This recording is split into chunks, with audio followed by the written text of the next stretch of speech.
Eh ben, bonjour Bernard, bonjour Guilain, bonjour à tous surtout. On a la chance d'être au Festival des Roses de Chéligny. Il fait un temps magnifique.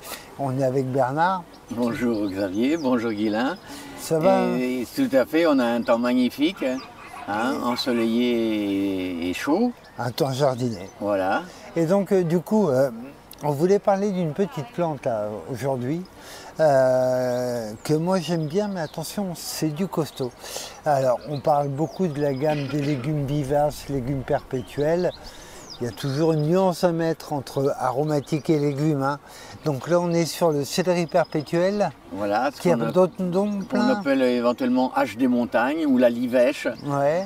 C'est une plante très vivace, très rustique en plus, qui perd son feuillage en hiver, qui redémarre très tôt au printemps vers le mois de février et qui est en place pour, on va dire, entre 5 et 10 ans. Quoi, facilement. Alors, tu la plantes à quelle exposition? Plutôt Alors, au soleil? moi je la plante plutôt au soleil, mais dans un terrain bien riche.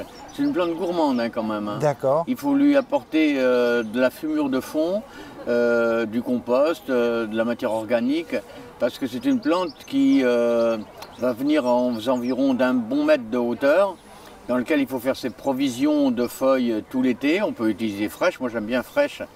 On peut l'utiliser cuite également avec les pot-au-feu.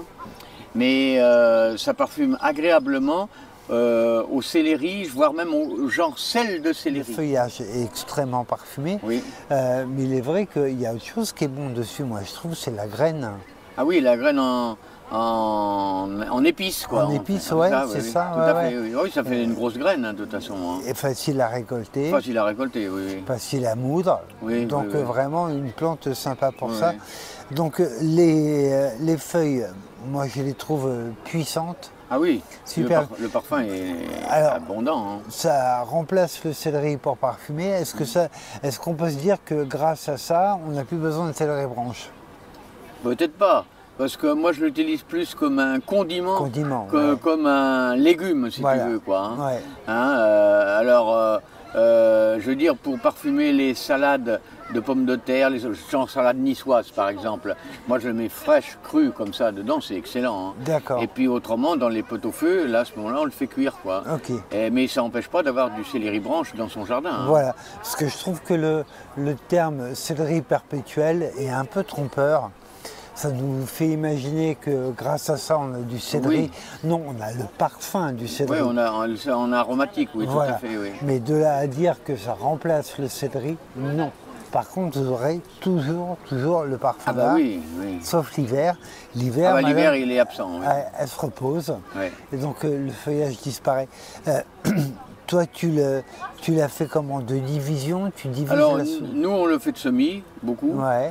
Mais on peut, effectivement, pour un particulier, diviser la souche quand elle est importante. Alors ça, c'est un semis qui est à quel âge, ça? Oh, c'est un semis du printemps, ça, c'est-à-dire du mois de février, à peu près. D'accord. Et Donc, puis, c'est une plante qui, l'année prochaine, va être adulte à la même période. C'est-à-dire qu'elle va monter à 70-80 cm de hauteur au jardin, quoi. D'accord. Si elle a trouvé son bon terrain, quoi. Il faut un sol qui soit bien riche, quand même. ok. Bon, bah voilà, un sol bien riche. Bien arrosé la première année. D'accord, ça Ouais. demande de l'eau. Oui, bah oui, oui. Voilà. Bien arrosé, bien riche, bien exposé Voilà. au soleil. Oui, oui.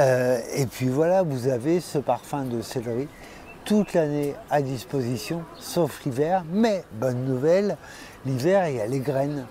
Les graines que vous aurez récoltées sont très faciles à conserver. Elles ont un parfum, pour être honnête, moi je trouve que le parfum de la graine est plus agréable que le parfum de la feuille.